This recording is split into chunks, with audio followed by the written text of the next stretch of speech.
Imagine कीजिए मध्य पूर्व का एक ऐसा इलाका जहां लगातार गर्म हवाएं चलती हैं, आसमान से आग बरसती धूप पड़ती है और जमीन पर सिर्फ पत्थर, रेत और सूखापन दिखाई देता है। यही जगह है दक्षिणी इजराइल का नेगेव रेगिस्तान। यह क्षेत्र इजराइल के कुल भूभाग का लगभग 55% हिस्सा है, लेकिन कई दशकों तक इसे देश का बंजर जोन माना जाता था। नेगेव की स्थिति इतनी कठिन थी कि यहाँ साल भर में औसतन केवल 80 से 100 मिलीमीटर बारिश होती है, जो कि खेती के लिए बिल्कुल नाकाफी है। गर्मियों में तापमान 47 डिग्री सेल्सियस तक पहुंच जाता है और सबसे बड़ी समस्या, इस इलाके में मौजूद भूजल यानी ग्राउंड वाटर हर साल कम होता जा रहा था। कई जगहों पर अंडरग्राउंड एक्वीफर्स लगभग सूख चुके थे। 1950 से 2000 के बीच यहाँ पानी की कमी इतनी बढ़ गई कि सैकड़ों परिवारों को अपने गांव छोड़कर उत्तरी इजराइल में बसना पड़ा। जो लोग यहाँ रह गए थे वे सालों तक पानी के टैंकरों पर निर्भर रहे। पीने का पानी, घरेलू जरूरतें, पशुओं का पानी, सब कुछ टैंकरों से आता था। लेकिन इसी रेगिस्तान से लगभग 80 से 100 किलोमीटर दूर भूमध्य सागर यानी मेडिटेरेनियन सी फैला हुआ है, एक विशाल स्रोत जिसमें अनगिनत ट्रिलियन लीटर पानी है। लेकिन समस्या यह थी कि यह पानी खारा है और खेती, पीने या घरेलू इस्तेमाल के लिए बिल्कुल भी उपयुक्त नहीं है। यहीं से इजराइल की राष्ट्रीय बहस शुरू हुई। जब समुद्र पास है तो क्या समुद्र का पानी रेगिस्तान तक लाया जा सकता है? और यदि लाया जा सकता है तो क्या इसे मीठा बनाकर लाखों लोगों की जरूरतें पूरी की जा सकती हैं? दुनिया के कई देशों में यह विचार पहले भी उठ चुका था, लेकिन इतनी दूरी तक समुद्री पानी ले जाकर उसे पीने लायक बनाना और फिर रेगिस्तान तक वितरित करना यह व्यावहारिक रूप से असंभव माना जाता था। लेकिन इजराइल की सबसे बड़ी पहचान है सीमित संसाधनों में समाधान ढूंढना। साल 1950 के दशक में इजरायली सरकार ने एक बड़े प्रोजेक्ट की शुरुआत की, national water carrier of Israel यानी NWC। यह देश के उत्तर में स्थित मीठे पानी के लेक किन्नेरेट से पानी को पाइपलाइन और नहरों के जरिए दक्षिण की ओर भेजने की योजना थी। इस योजना के दो मुख्य उद्देश्य थे, रेगिस्तान क्षेत्रों में पानी पहुंचाना, इजराइल की खेती को पानी की कमी से बचाना। इस प्रोजेक्ट पर 1953 में काम शुरू हुआ और 1964 में यह पूरी तरह चालू हो गया। यह इजराइल के जल इतिहास का सबसे बड़ा मोड़ था, क्योंकि पहली बार नेगेव जैसे सूखे क्षेत्रों में विश्वसनीय फ्रेश वाटर पहुंचा। लेकिन एक और बड़ी समस्या थी, देश की जनसंख्या बढ़ रही थी और लेक किन्नेरेट का पानी भी सीमित था। इजराइल अब भी पानी की कमी से जूझ रहा था। पानी की जरूरतें इतनी तेजी से बढ़ रही थी कि 1990 तक NWC सिस्टम भी पर्याप्त नहीं रहा। 1990-2000 के दशक में इजराइल ने फैसला किया कि अब आगे बढ़ने का एक ही रास्ता है, डिसैलिनेशन यानी सी वाटर को मीठा बनाना। समुद्री नमक से नमक हटाने की तकनीकी 1960 से मौजूद थी, लेकिन वह बहुत महंगी थी और बड़े स्तर पर प्रैक्टिकली काम नहीं कर सकती थी।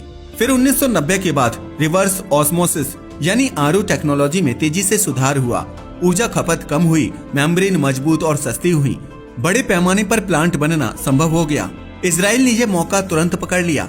2005 में इजराइल ने दुनिया के सबसे बड़े डिसैलिनेशन प्लांट्स बनाने शुरू किए, एस्किलन प्लांट, हेडेरा प्लांट, सोरिक प्लांट। इन प्लांट से रोज करोड़ों लीटर समुद्री पानी को मीठा बनाया जाने लगा और जब पानी सीधे उन्हीं पाइपलाइनों से आगे दक्षिण की ओर भेजा जाने लगा, जहां पहले कभी पानी पहुंचना असंभव था। समुद्र का पानी मीठा बनाकर रेगिस्तान तक भेजने के लिए कई इंजीनियरिंग चुनौतियां थी। रेगिस्तान की शिफ्टिंग सैंड, तेज हवाएं, temperature extremes, soil erosion, flash floods, क्योंकि हवा में उड़ती रेत पाइपलाइन को जल्दी खराब कर सकती थी। इसके लिए कुछ सॉल्यूशंस निकाले गए। अंडरग्राउंड पाइपलाइंस, रेत और गर्मी से बचाने के लिए, हाई डेंसिटी पॉलीएथिलीन यानी HDPE pipes, concrete lined canals, sand stabilisation techniques, wind barriers और वेजिटेशन बेल्ट्स, सटीक लेजर लेवलिंग ताकि पानी सही ढलान पर बहे। इजराइल ने इन सभी मॉडर्न इंजीनियरिंग तकनीकों का इस्तेमाल करके नेगेव के बीच एक ऐसा वाटर डिस्ट्रीब्यूशन नेटवर्क बना दिया जिसे दुनिया में सबसे एडवांस्ड माना जाता है। पानी रेगिस्तान तक पहुंचना सिर्फ आधा समाधान था। दूसरी समस्या यह थी कि रेगिस्तान की मिट्टी मॉइस्चर नहीं पकड़ती, इवेपोरेशन रेट बहुत ज्यादा है। ट्रेडिशनल सिंचाई से पानी 60 से 70% तक बर्बाद होता है। इसका समाधान था ड्रिप इरिगेशन, जो इजराइल ने ही विकसित की और पूरी दुनिया को सिखाया। ड्रिप सिस्टम में पानी छोटे छोटे छेदों वाली पाइप से सीधे पौधे की जड़ तक बहुत कम मात्रा में लगातार सप्लाई होता है। इससे एक बूंद भी बेकार नहीं जाती। नतीजा, कम पानी में भी फसलें उगने लगी। जैसे जैसे फ्रेश वाटर की सप्लाई बढ़ने लगी, खेती तेजी से बढ़ी। इजराइल के ग्रामीण क्षेत्र जो वर्षों से खाली थे फिर से बसने लगे। आज नेगेव क्षेत्र में आधुनिक ग्रीन हाउस, ऑलिव और डेट पाम की खेती, ग्रेप वाइनयार्ड्स, सब्जी farm, fish farming, forest plantation सब कुछ संभव हो गया है। इजराइल आज अपनी जरूरत का 80 से 90% फ्रेश वाटर डिसैलिनेशन से बनाता है और नेगेव का रेगिस्तान अब देश की फूड प्रोडक्शन का बड़ा हिस्सा बन चुका है। अब हम उस हिस्से पर आते हैं जहां असली साइंस और असली इंजीनियरिंग शुरू होती है। समुद्र का खारा पानी मीठा कैसे बनता है और फिर वह पानी 40 से 50 डिग्री सेल्सियस वाली रेगिस्तानी जमीन तक कैसे सुरक्षित पहुंचता है। इजराइल की सफलता का 70% हिस्सा इसी तकनीक पर आधारित है। मेडिटेरेनियन सी का पानी खारा नहीं बल्कि बहुत ज्यादा खारा होता है। इसमें औसतन 35,000 मिलीग्राम पर लीटर साल्ट होता है, यानी 1 लीटर पानी में लगभग 3.5% नमक। इंसान के लिए सुरक्षित ड्रिंकिंग वाटर की सीमा 500 मिलीग्राम पर लीटर से कम, यानी समुद्र का पानी पीने लायक बनाने के लिए इसमें मौजूद 99% नमक हटाना पड़ता है। इसी प्रक्रिया को कहते हैं डिसैलिनेशन। इजराइल ने इस तकनीक को इतना एडवांस बना दिया कि आज यह दुनिया का लीडर है। इजराइल की दक्षिणी कोस्ट पर 5 मेगा प्लांट हैं: एस्केलोन, हेडेरा, पाल्मखीम, एशडोड, सोरेक। सोरेक दुनिया का सबसे बड़ा आरओ प्लांट है। ये मिलकर रोज लगभग 700 मिलियन क्यूबिक मीटर्स प्रति साल पानी को मीठा बनाते हैं। मतलब इजराइल के डोमेस्टिक पानी का 80 से 90% यहीं से आता है। अब समझते हैं कि समुद्री पानी प्लांट से गुजरते हुए कैसे बदलता है। इसे हम 5 स्टेप में समझते हैं। स्टेप फर्स्ट, सी वाटर इनटेक। सबसे पहले समुद्र से बड़ी बड़ी पाइपों के जरिए पानी खींचा जाता है। इन पाइपों के सामने मैश स्क्रीन लगी होती है ताकि मछलियां, समुद्री प्लांटन, कचरा अंदर ना जा सके। पानी इनटेक कैनाल तक आता है, लेकिन यह अभी भी खारा और गंदा होता है। Step 2, pre treatment. Pre treatment में समुद्री पानी 3 फिल्टरों से गुजरता है। सैंड फिल्टर्स, इसमें रेत, मिट्टी, सस्पेंडेड पार्टिकल्स हटाए जाते हैं। ऑयल सेपरेटर्स, समुद्र में मौजूद ऑयल ट्रेसेस हटाने के लिए। केमिकल डोजिंग, बैक्टीरिया ना बढ़े इसके लिए डिसइंफेक्टेंट्स। अब पानी इतना साफ हो जाता है कि वह आरओ मेम्ब्रेन को नुकसान नहीं करेगा। Step 3, micro filtration. अब पानी ultra fine hollow fibre membrane से गुजरता है। इस स्टेप में हट जाते हैं वायरस, बैक्टीरिया, माइक्रो सेडिमेंट्स। अब पानी साफ है लेकिन अभी भी खारा है। स्टेप 4, रिवर्स ऑस्मोसिस यानी आरओ। यह डिसैलिनेशन की सबसे महत्वपूर्ण, सबसे मुश्किल और सबसे महंगी प्रक्रिया है। इजराइल ने इसे दुनिया में सबसे एफिशिएंट बना दिया है।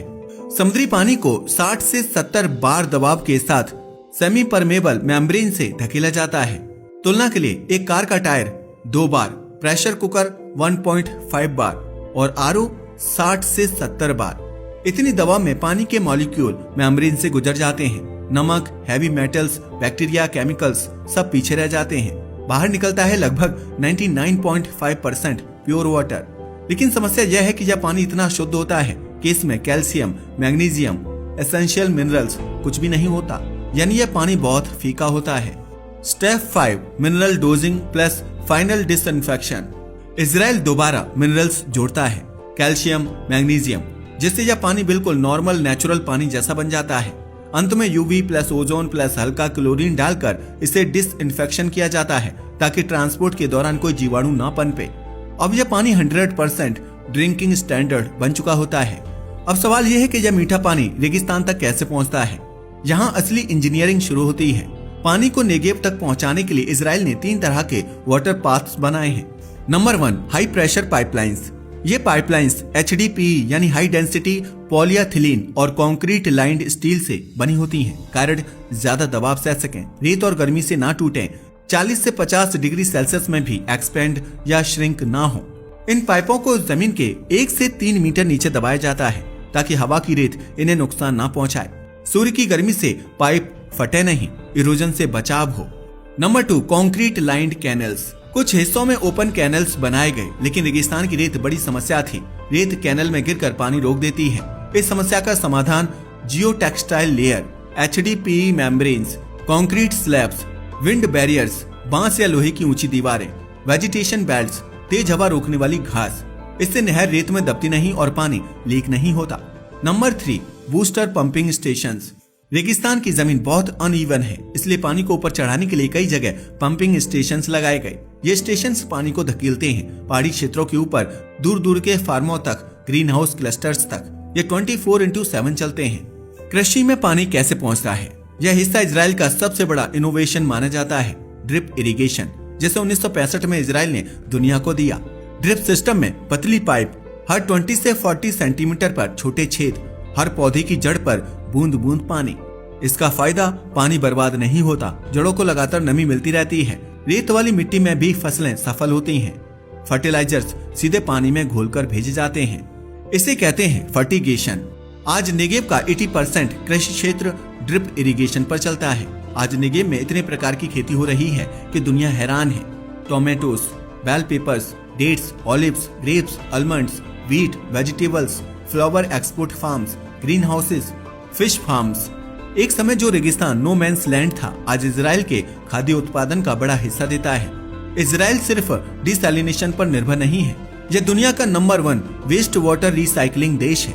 87% वेस्ट वाटर ट्रीटेड, 75% कृषि में रीयूज, 0% लीकेज पॉलिसी, यानी हर बूंद का पूरा इस्तेमाल।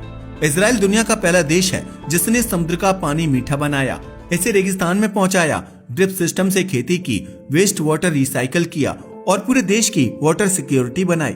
आज इजराइल का नेगेव सिर्फ रेगिस्तान नहीं, यह ग्रीन डेजर्ट मॉडल बन चुका है।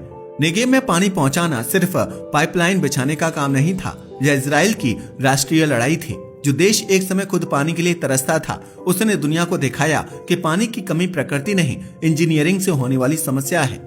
इजराइल की 1990 तक स्थिति ये थी, जल स्रोत सूख रहे थे, लेक किनरेट का लेवल गिर रहा था, ग्राउंड वाटर ओवर एक्सट्रैक्शन से खराब हो रहा था, एग्रीकल्चर देश की जरूरतें पूरी नहीं कर पा रहा था, पॉपुलेशन तेजी से बढ़ रही थी। सबसे बड़ी चुनौती यह थी कि पानी की खपत बढ़ रही थी, लेकिन प्राकृतिक पानी की सप्लाई लगातार गिर रही थी। यही वो टकराव था जिसने इजराइल को कठोर निर्णय लेने पर मजबूर किया। नेगेव की जमीन में 2 बड़ी समस्याएं थी। नंबर 1, रेत पानी पकड़ती नहीं। नंबर 2, सूरज की गर्मी इवेपोरेशन 3 से 5 गुना बढ़ा देती है। इसका मतलब पानी डालो, मिट्टी तुरंत सुखा दे। पानी दोपहर में दो तो 40 से 60% हवा में उड़ जाए। इजराइल को खेती करानी थी, लेकिन प्रकृति हर सेकंड पानी खा रही थी। इसी वजह से ड्रिप इरिगेशन आया, जहां हर सेकंड एक बूंद भी महत्वपूर्ण थी। 1990 से पहले 1000 लीटर समुद्री पानी को मीठा बनाने की लागत 1 से लेकर $1.20 थी। आज इजराइल ने इसे घटाकर कर दिया है 0.40 से $0.55 प्रति 1000 लीटर। यह दुनिया की सबसे कम कॉस्ट है, लेकिन शुरुआत में यह सिस्टम बहुत महंगा था और बहुत एनर्जी खाता था। इजराइल ने इस लागत को कम किया, बड़े साइज के आरओ प्लांट बनाकर, एनर्जी रिकवरी टरबाइंस लगाकर, सोलर प्लस गैस प्लांट्स को इंटीग्रेट करके, स्मार्ट पंपिंग सिस्टम बनाकर। यही कारण है कि आज डिसैलिनेशन इजराइल के बजट का छोटा हिस्सा है, किसी बोझ की तरह नहीं। इजराइल ने 70 साल में पानी पर करीब 10 से 12 बिलियन डॉलर खर्च किए। इजराइल ने 70 साल में उतना खर्च किया जितना भारत एक साल में सड़कों पर करता है।